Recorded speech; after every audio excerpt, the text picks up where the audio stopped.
Welcome, Dr. Gutman. Thank you very much, Elizabeth. Just hold on a second.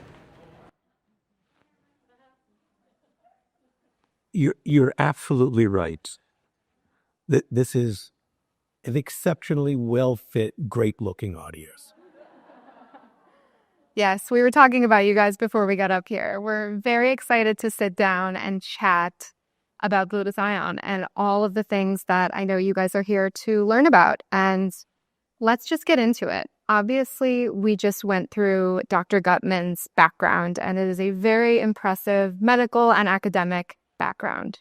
So I'm sure a lot of you guys are wondering what led him into this role where he is now promoting this natural product. Wow, that's a good question. What is an academic physician doing, talking about something you can get without a prescription? Natural product. That's a good question.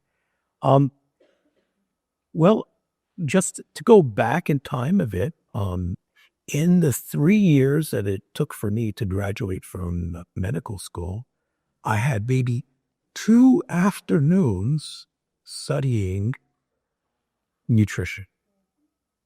2 afternoons in 3 years. Back then, if you wanted to know anything about nutrition or supplements, you needed to learn it on your own.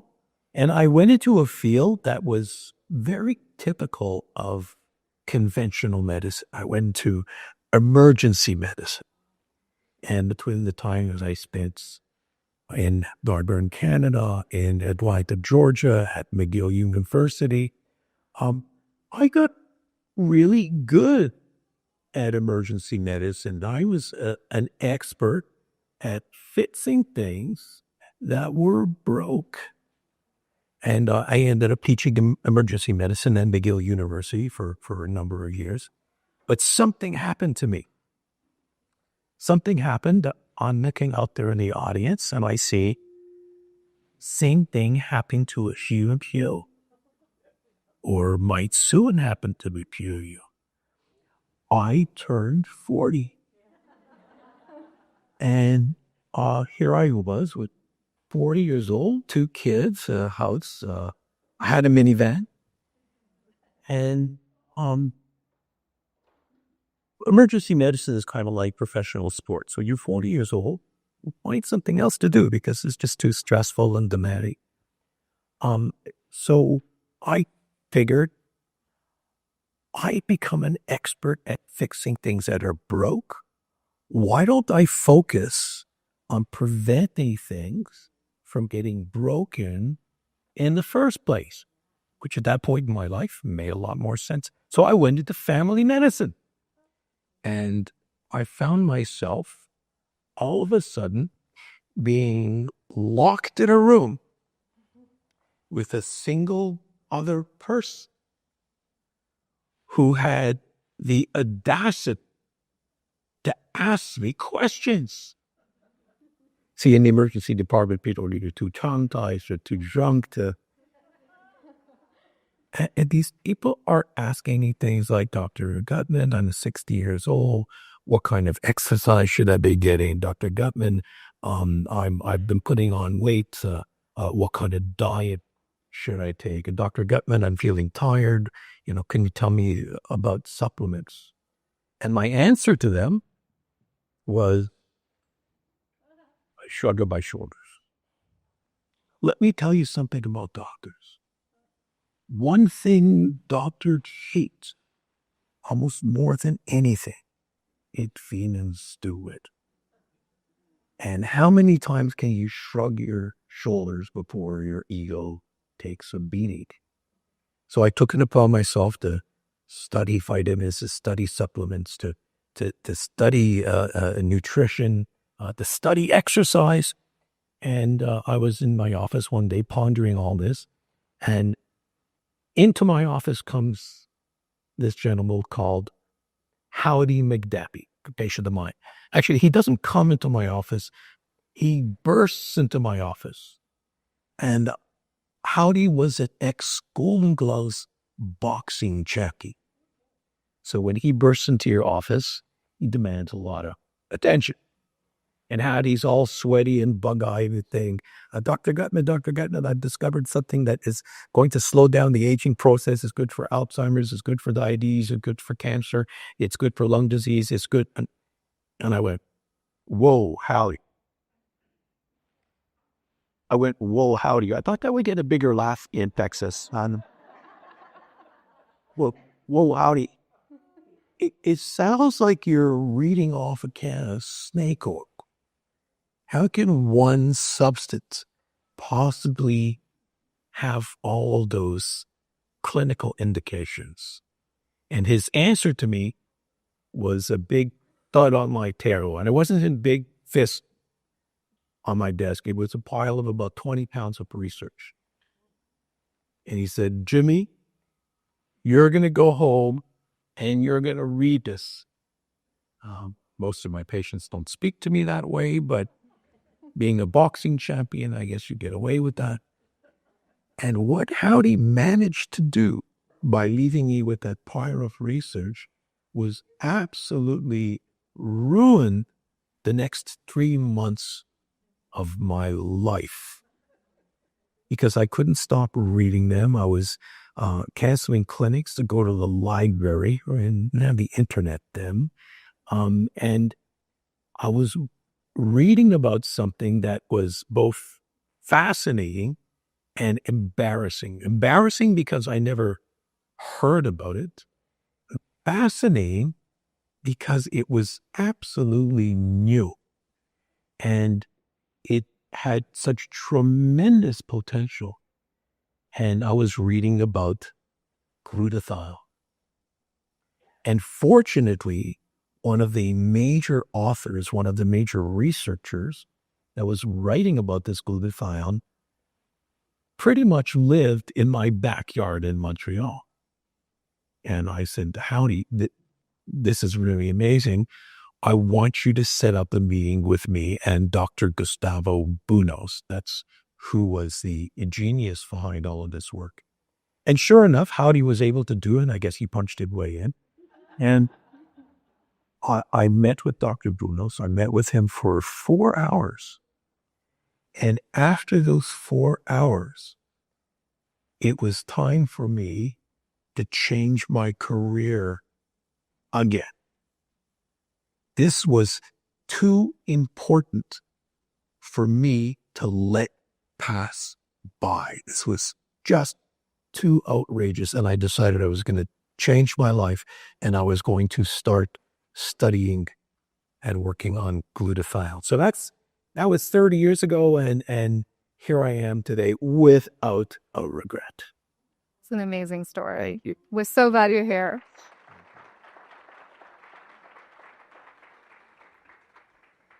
So obviously you have gone on to really become an authority on glutathione in the space. Yes. Can you talk a little bit more about something that I talk a lot about on my podcast is finding our purpose, right? And it seems like when he came into your office and threw that book on your desk, something ignited inside of you. There was a different level of passion and interest than, what you had currently been experiencing. Can you talk a little bit more about how you knew you had found your purpose? Well, my purpose was twofold. One was to really run with this new concept of raising glutathione. This was absolutely going to change the way medicine was being practiced, and it has. But the other thing that was really, really dear to me was to take this whole field of supplements and bring it into the modern world. And by modern world, I mean by the acceptance of physicians, researchers, and doctors. And the only way to drag this field of nutritional supplements into science was through research. And so I wanted to make the field of natural medicine more credible. And that was going to be through research, which we have at Immunotec been doing for 30 years now. And so I've made a little bit of inwards that way. Yeah. can you share with the audience what your exact role is now for those that don't know? Um, I am the consultant to Immunotec, which makes a product called Immunocal, which raises glutathione. And my role over the last 30 years is constantly evolving. Um, right now, I'm called the chairman of the scientific advisory committee, which is the role that they give to older people. Um, you take it a little bit easier, but be there as a consultant role to many of the other things that are going on at the company. So I advise on product development. I will invent new products. I will oversee a lot of the research done on glutathione and Immunical, and for moral support. Ah, you wear all the hats. Okay, for the person in the audience that doesn't know, let's get into kind of the glutathione 101. So, what exactly is at its core glutathione? Glutathione. Glutathione is the most important substance in your body that you've never heard of. And not a lot of people are aware of glutathione, but it is essential to life. And it appears in each and every single cell of your body, not just in your body, in all the cells of all of the mammals we know of all the animals we know of, birds, fish, insects, plants, all of life has glutathione in their cells. So, if it is so prevalent and important, why is it that it's not something that people are really talking about? So you asked, why don't more people know about it? And certainly when I started 25, 30 years ago, I would give a lecture to a group of doctors, and most doctors at that point wouldn't know about it. But now there's been a real shift over the last 2 years. Um, I'm going to talk to you about a website called pubmed.gov, as some of you may have heard of. It is a website put out by the National Institutes of Health, and it contains all of the publications printed in medical journals and peer-reviewed journals. So anybody that wants to know the original research done by scientists and researchers, they go to PubMed. Researchers are on PubMed every day. Doctors that do research are on PubMed frequently. Most scientists are on PubMed all the time. There are over 200,000 articles available on PubMed on the topic of glutathione.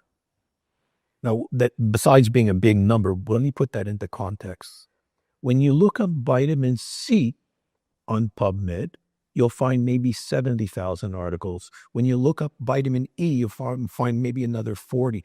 So understand this, there are more articles written on glutathione than on vitamin C and vitamin E put together.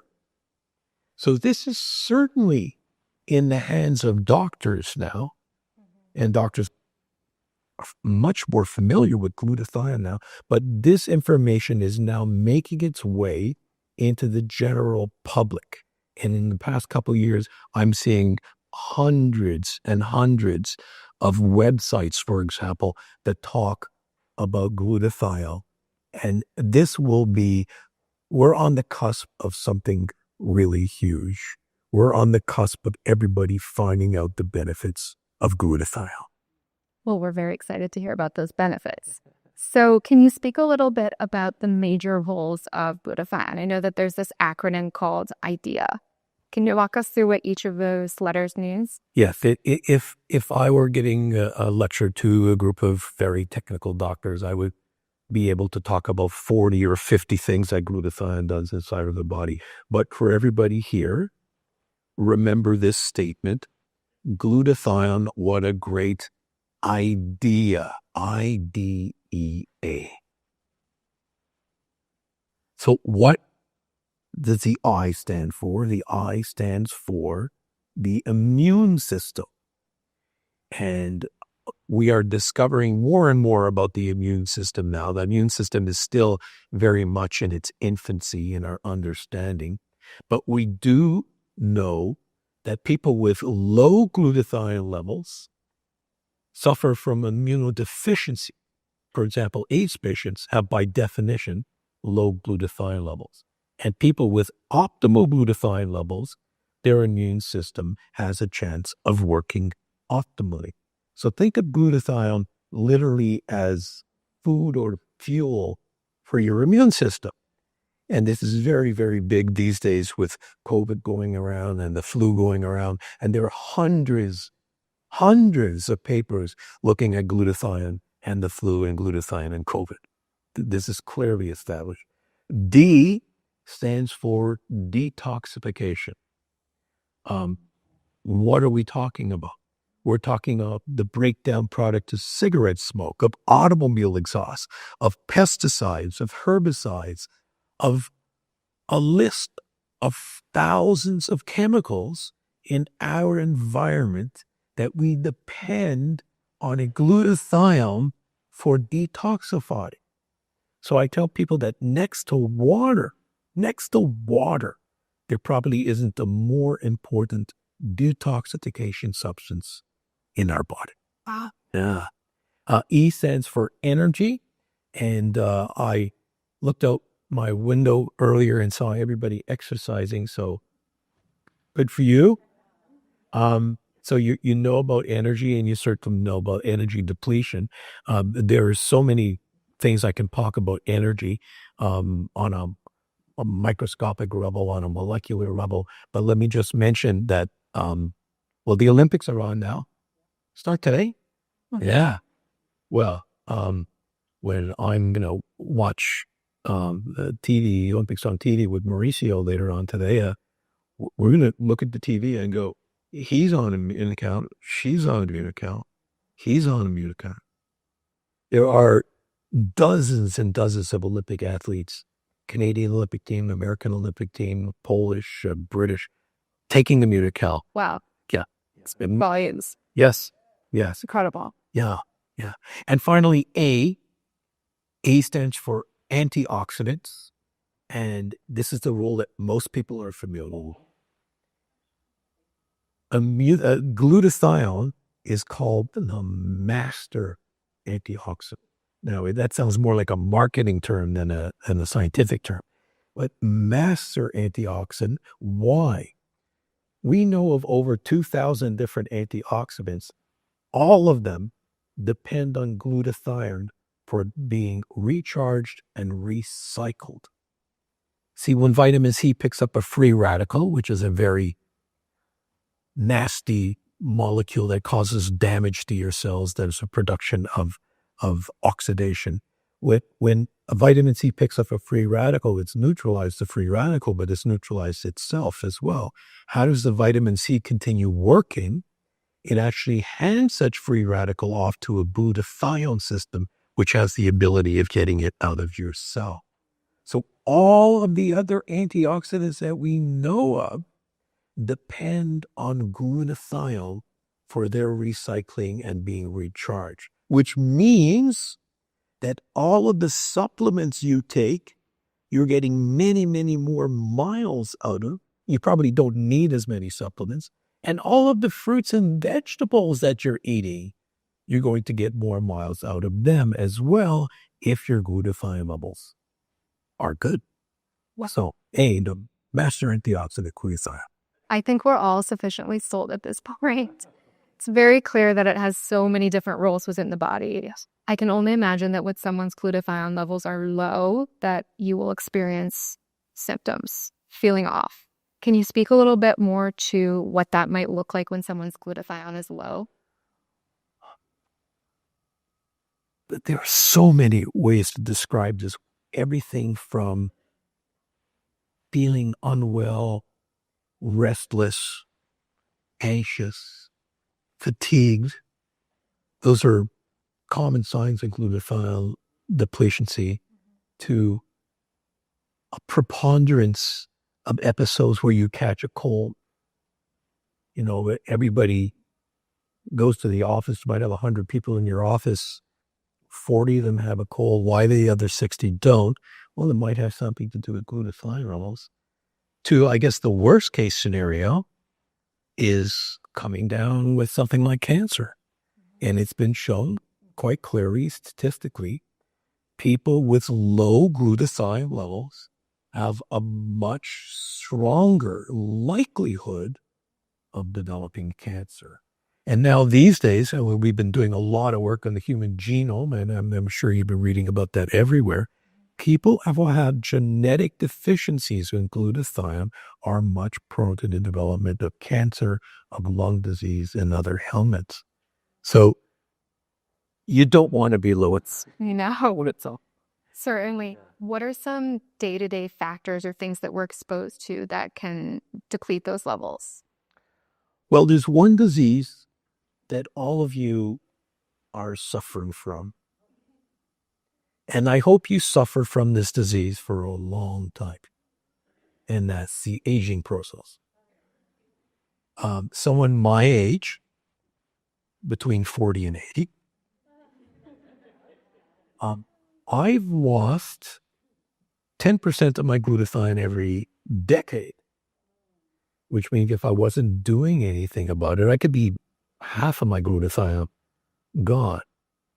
So the older you get, the lower your glutathione levels become, unless you are aggressive repleting it. But when you measure glutathione levels as people who are like 100 years old, you look at these centenarians, you find that they have high glutathione levels. Oh, what's going on? Levels are dropping or levels are dropping. But if you measure it in 100-year-old patients, their glutathione levels are fine. And guesses? Diet. The woman said diet will definitely help. But the real answer is that's why they're 100 years old. Because they had the genetic ability to maintain high glutathione levels. And their friends and their enemies that didn't no longer are on this world.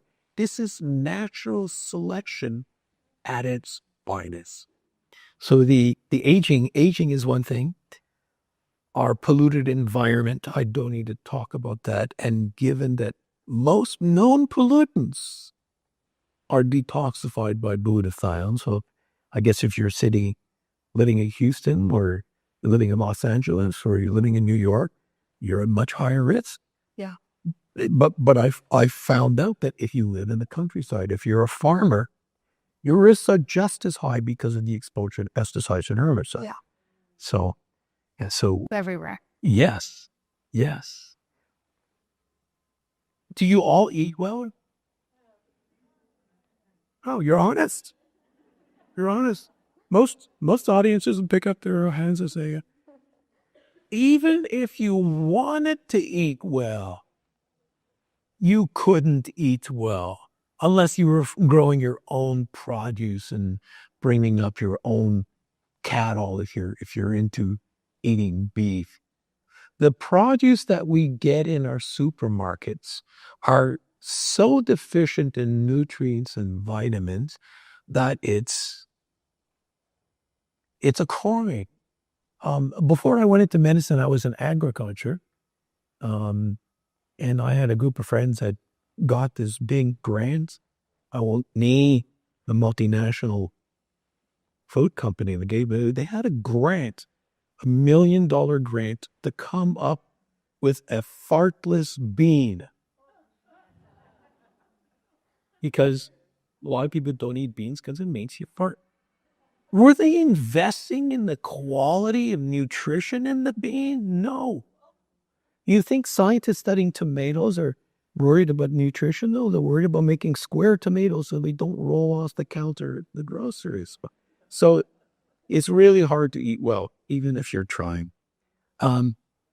So many other reasons: smoking, just being ill, being under stress, There was a study looking at glutathione levels in people that practice transcendental meditation. Calm yourself down. The people who practice transcendental meditation had higher glutathione levels. Why? Because they had less stress. Stress. So The big one. The big one. I tell you about it a lot on my podcast. So there you go. Okay, if someone is suspecting that their glutathione levels might be low, can they go to the doctor and simply test for it, or are there other markers they should be looking for? Is there a glutathione test? There are many tests available online for $30 or $40, but don't waste your money. Don't waste your money. When we do glutathione testing in our studies, we get fresh blood. We spin it down in a centrifuge. We extract the white blood cell layer, and we measure the glutathione levels inside of the white blood cell. And furthermore, we measure oxidized glutathione and reduced glutathione and do a ratio between them.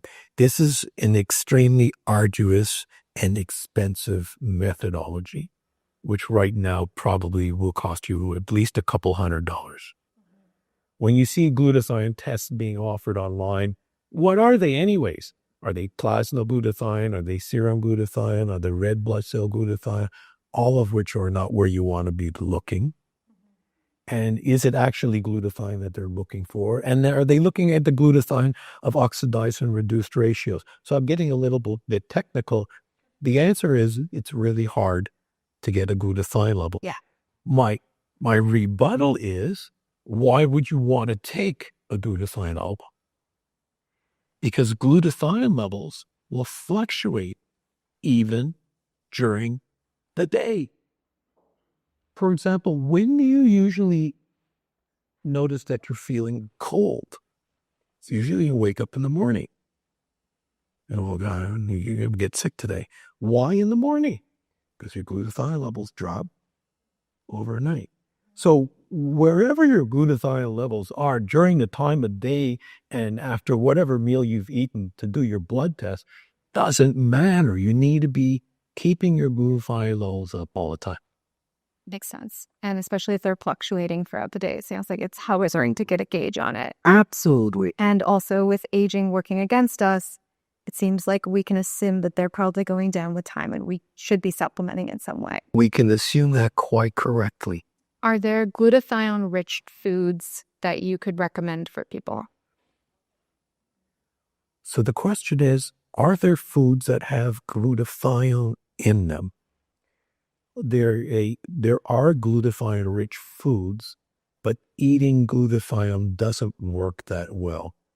You want to eat foods that have proteins that contain the building blocks to make glutathione.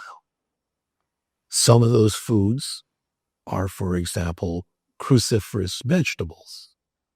Okay, so like broccoli, but you'd have to eat enough broccoli whereby the environmental exposure of your spouse during his or her sleep would be toxic.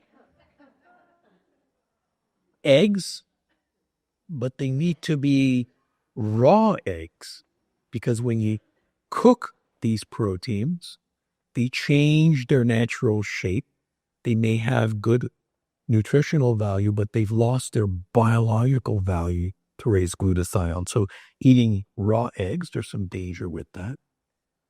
Fresh milk, I'm not even sure whether you can buy fresh milk these days or how available is that. But fresh milk, again, has some dangers with contamination with infectious disease. Plus, you're getting a lot of lactose. You're getting a lot of fat. May not like that. Mm-hmm. Raw meat. If you like your steak blue on the inside. Yeah. And of course, they're probably eating meat as well. So yeah, there are precursors in foods, but the biologically active precursors are difficult to get from our everyday diet. Okay, so the word precursor, I think, is really important for us to touch on here, because as I was doing my research about glutathione, I was very shocked I think especially because there's so many products out now and ads for things that are not necessarily a precursor. Can we discuss why it is so important to have a precursor to glutathione rather than just taking glutathione in its whole form? That's probably the most important question that we're going to look at today. You can't eat glutathione and expect it to raise the glutathione levels in your body. You can't eat glutathione whether it's in foods, and you can't eat glutathione whether they're in a supplement or not. And there are thousands of supplements that are feeding you glutathione. And there are thousands of research articles that tell you that that doesn't work. When you eat glutathione, it becomes rapidly broken down in your digestive system. I'm coming up behind Mike. And very little, if any, of the glutathione make it from your food to your cells.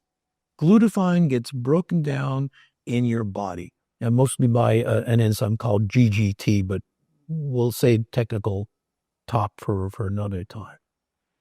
Eating glutathione doesn't work. How do you raise glutathione? Remember, glutathione is found inside of your cells.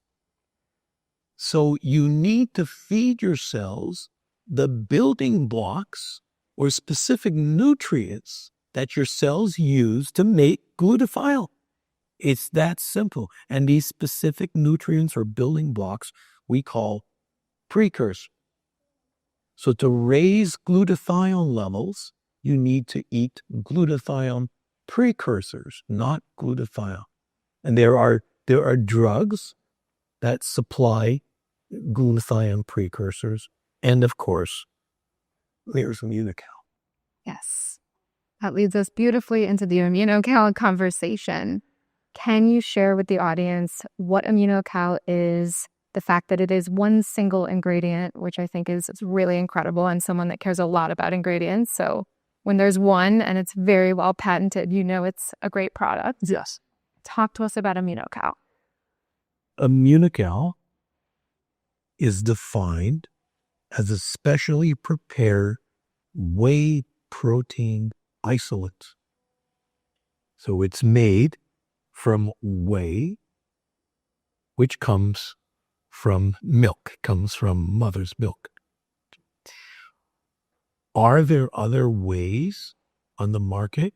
Whey is a very popular supplement, and I'm sure many of you people that work out are also taking whey proteins for your nutrition. And the whey protein itself is a fantastic source of nutrition. It's a fantastic source of amino acids, and it's a very clean, isolated product. But what is the difference between Immunocal and other whey protein? Again, this is another key question. Whey is a byproduct most of the time of milk production. So when you make milk, you end up with whey on the side. And there was a time where whey was just being thrown away. But now we've realized that it has very distinct nutritional advantages. But in the making of dairy, in making milk products, you need to pasteurize your product. And you need a lot of agitation and mixing and blending. What is pasteurization? Pasteurization is heating. If you heat certain proteins, they change their three-dimensional shape. This is something that we call denaturization. A denatured protein has its shape changed because it's either been heated up or mechanically agitated. The vast, vast majority of commercial whey proteins, whether they're concentrates or isolates or just whey proteins, are pasteurized and mechanically agitated. And they come in beautiful forms where you just put them into liquid, you put them into water, and they dissolve instantly. And you know right away that they have been denatured. Immunical, for example, if you put it into water and it floats on top of it, it's a little bit difficult to mix. It takes a bit of effort. We have developed a way to extract these glutathione precursors from milk in order to maintain the three-dimensional natural shape of this protein. This is as natural as you can get. This is why regular milk doesn't have any glutathione precursors. This is why only raw eggs and not cooked eggs don't have glutathione precursors. So we're able to deliver something called bonded cysteine, which is a specific amino acid. Bonded cysteine is different from regular cysteine. You can find cysteine supplements. They don't raise glutathione. Bonded cysteine is the cysteine that's part of a larger protein that's undenatured. So it sounds like a bit of a technical answer, but that's why Immunotec works and other whey proteins don't work. So is it fair to say if you're using a scoop of generic protein powder in your morning smoothie, that is not it's not a precursor for glutathione in your body? Generally speaking, no. Some higher weight protein isolates, you might be getting some precursors, but not to be compared with Immunotec, which is the richest source of natural precursors, certified precursors that you can find. And for the person that might be taking a liposomal glutathione, which I'm curious if anybody in here is. It's okay to admit, we want to know. Okay, obviously that is directly glutathione. I assume it's raising glutathione temporarily in the body, or is it not even at all? Liposomal glutathione is a glutathione molecule that's wrapped up in a fatty layer. And this fatty layer is supposed to protect the glutathione from being broken down, both in the digestive tract and in the bloodstream. Does it? No. This is where I get a little emotional. This is me mad. The entire liposomal glutathione market is based on one clinical study done years ago that showed that glutathione levels were elevated after liposomal glutathione ingestion. One paper. Let me describe this paper to you. Number one, it was done in two groups of 6 people. 6 people. Not 100, not 1,000, not 100,000. 6 people. And they gave them 2 different doses of liposomal glutathione. As it turns out, the higher dose of liposomal glutathione ended up with the lower dose of actual glutathione measurement in the cell, which makes no sense, probably because it was such a small sample size. But here's the thing that for anybody who's into science or in medicine or research has to appreciate. There was absolutely no placebo control. It was compared to nothing. It wasn't compared to another protein. It wasn't compared to another way of raising glutathione. It wasn't even compared to a group of people who ate nothing. It is essentially, and even a medical student will look at this paper and say, please, this is not a paper. The whole industry is based on that one paper. But they've been very successful in marketing.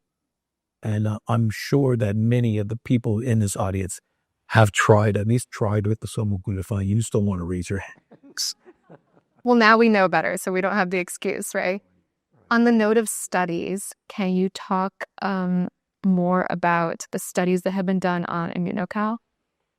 So we mentioned at the beginning of the talk that one of my objectives was to see natural products be brought up close to the status where doctors and scientists and other very skeptical people can begin to accept them.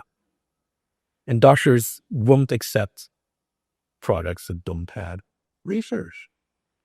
And I'll tell you that still the majority of natural supplements, although they may claim to have research, are not referring to research that they've done on their individual supplement. For example, I told you that there's 200,000 articles on glutathione. Well, anybody selling a glutathione supplement can say, yeah, we have 200,000 studies. Do you have any studies on your supplement? And most companies, I'd say over 95% of companies, have zero studies. Immunotec has over 100 studies. 100 studies done using and looking at Immunotec. And we have close to 30 studies that we call gold standard studies. What is a gold standard study? It's a study done in humans that's double-blinded, placebo-controlled, statistically relevant study.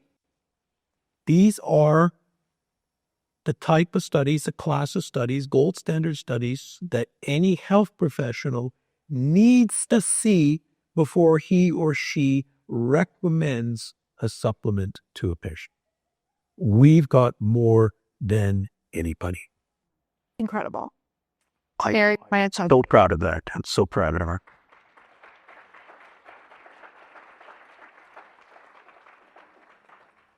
If there is one thing that you would like our audience to take away today from this conversation about glutathione, what would that be?